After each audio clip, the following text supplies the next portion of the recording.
यह क्वेश्चन 2014-2015 दोनों साल पूछा हुआ है। 3 डायमेंशनल ज्योमेट्री का क्वेश्चन है, स्ट्रेट लाइन का सवाल है। Find the equation of the straight line perpendicular to the two lines and passing through their point of intersection. दो दिए गए रेखा के कटान बिंदु से गुजरने वाला तथा दोनों पर लंब रेखा का समीकरण बताना है। तो पहला काम है कि दोनों से इंटरसेक्शन पॉइंट निकाल लिया जाए। तो दोनों लाइन है, एक के अनुपात को लेमडा और एक के अनुपात को म्यू मान लिए। x निकाल लेंगे यहाँ से -3 लेमडा, y निकाल लेंगे 2 लेमडा प्लस 3, z निकाल लेंगे कैंचिया गुना करके। तो x का मान हो जाएगा -3 लेमडा -1, y का मान हो जाएगा 2 लेमडा प्लस 3, ऐसे करके निकाल लेंगे। यहां से भी x y z निकाल लेंगे।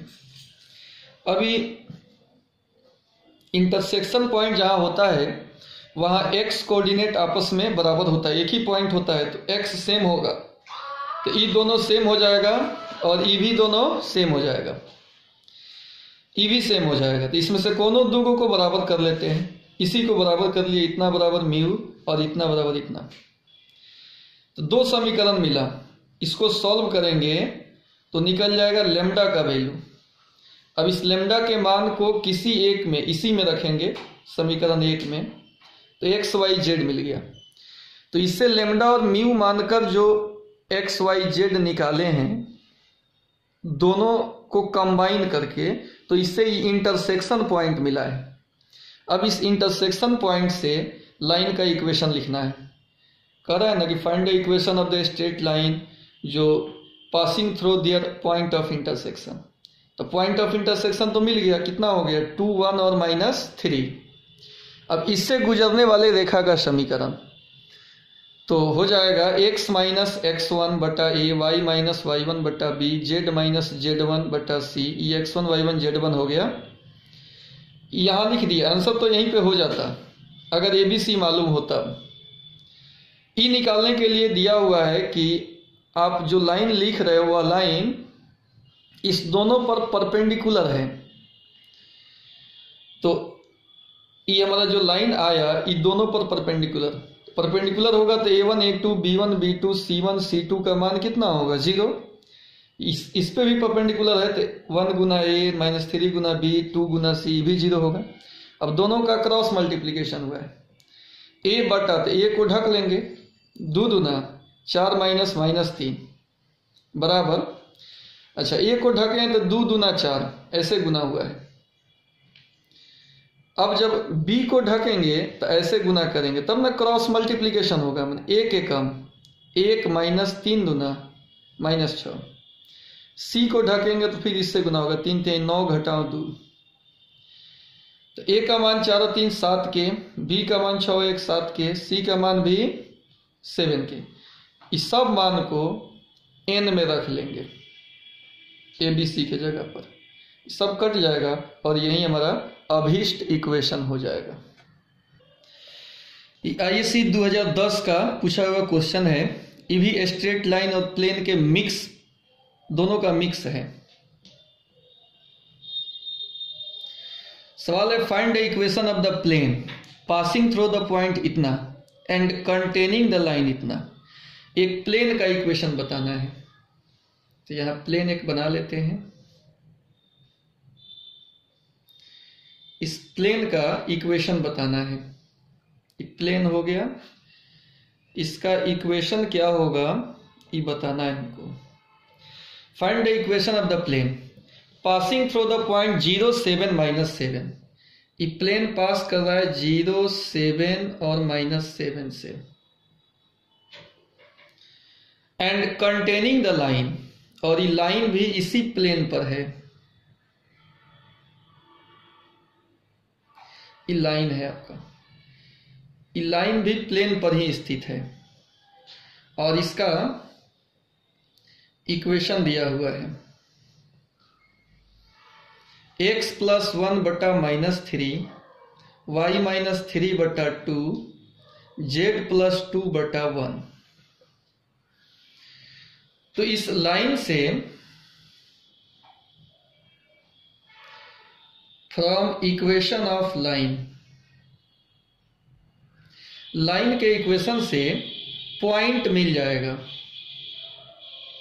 इस लाइन पर जो एक पॉइंट होगा, इक्वेशन में एक पॉइंट छुपा रहता है और एक डायरेक्शन रेशियो छुपा रहता है नॉर्मल का।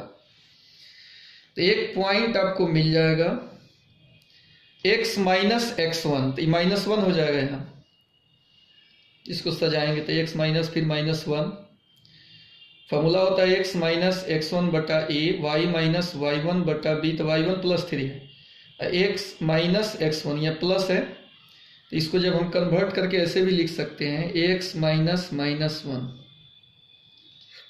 y माइनस 3 बटा 2 z माइनस -2, तो ये x1 हो गया, y1 हो गया, z1 हो गया, ये पॉइंट हो गया, -1 3 और -2। और ये 3 2 1, इसी के पैरेलल एक वेक्टर b होता है, उसका डायरेक्शन रेशियो हो गया। Direction ratios of B vector, ये हो जाएगा आपका 3 2 और 1, a बराबर 3, b बराबर 2 और c बराबर 1। ये लाइन से पता कर लिए दो चीज, एक तो पॉइंट और एक डायरेक्शन रेशियो। अब इक्वेशन ऑफ द प्लेन लिखना है। इक्वेशन ऑफ द प्लेन,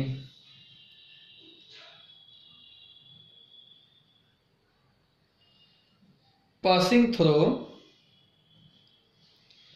0 7 -7, इससे गुजरने वाले प्लेन का इक्वेशन लिखना है। तो एक बिंदु से गुजरने वाले प्लेन का इक्वेशन होता है a into x minus x1 plus b into y minus y1 plus c into z minus z1 बराबर 0। तो ये हो गया,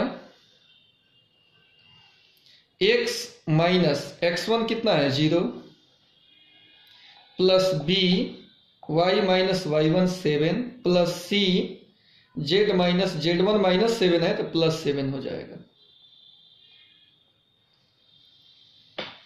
ये हो गया।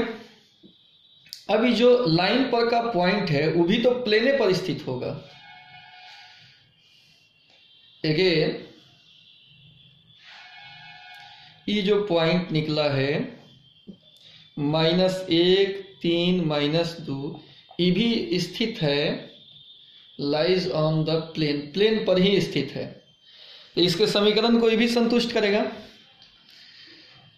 तो a x के जगह पर -1,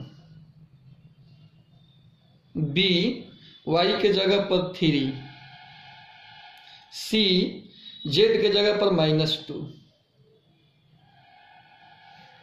तो इस तरह से ये हो जाएगा -a, 3 में से 7 गया, -4, तो -4b प्लस 5c बराबर 0।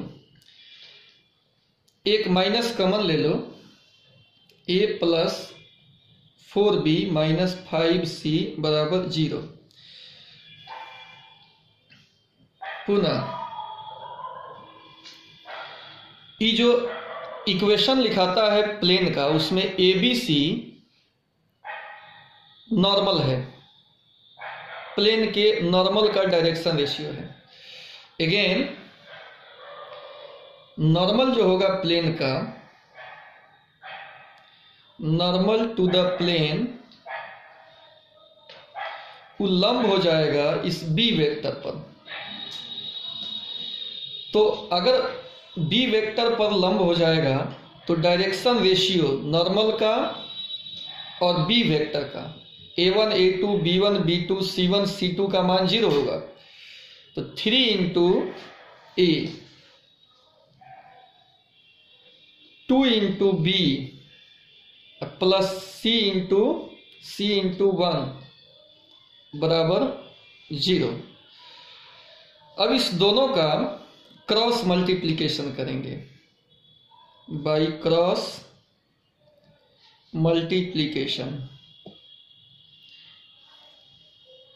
इसको हम एक माने रहते हैं, यही तो हमको निकालना है इक्वेशन। क्रॉस मल्टीप्लिकेशन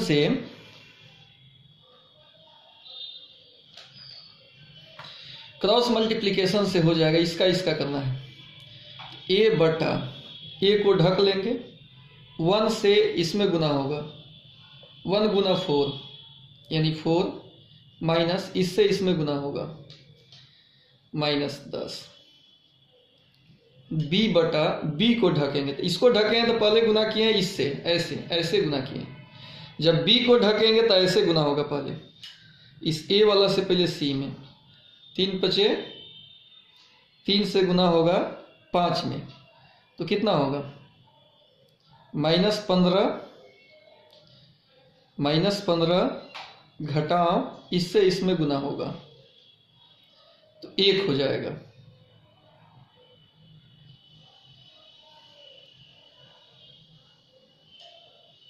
अच्छा ये -3 है, छूट गया था, यहाँ -3 होगा, तो -3 से a में गुना होगा तो ये कितना होगा -3।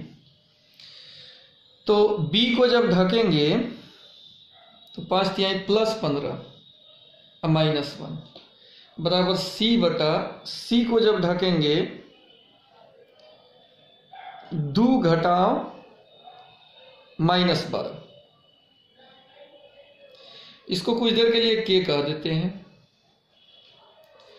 तो a का मान निकल जाएगा 10 4 14 के, b का मान निकल जाएगा 14 के, c का मान निकल जाएगा 14 के।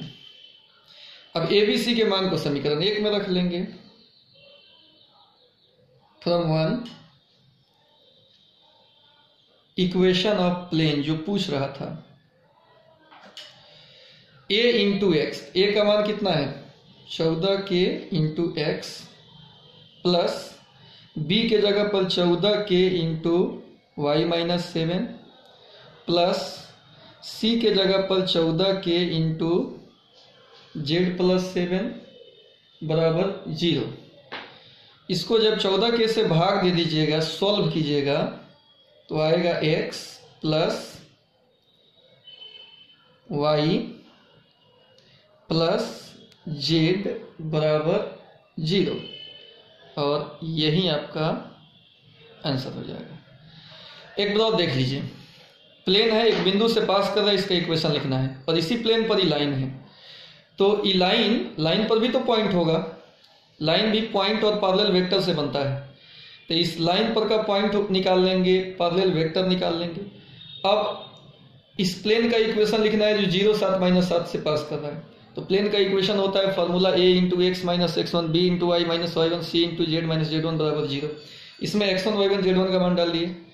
अब इसी प्लेन पर e भी पॉइंट है जो निकाले हैं लाइन पर का, तो e इसको संतुष्ट कर देगा, संतुष्ट करने से एक समीकरण यहाँ मिल गया। और फिर इस प्लेन पर का नॉर्मल और इस e जो v वेक्टर का पैरेलल v वेक्टर है, ये दोनों भी एक दूसरे पर लंब होगा, तो इसका भी गुणनफल 0 आएगा। तो पैरेलल वेक्टर का डायरेक्शन रेशियो -3 to 1 है, और नॉर्मल का डायरेक्शन रेशियो ABC होता है। लंब है तो A1 A2 B1 B2 C1 C2 ये भी कितना हो जाएगा 0 हो जाएगा। क्रॉस मल्टीप्लिकेशन से ABC निकालेंगे, ABC के मान को समीकरण 1 में डाल देंगे और इक्वेशन आपको मिल जाएगा। Thank you.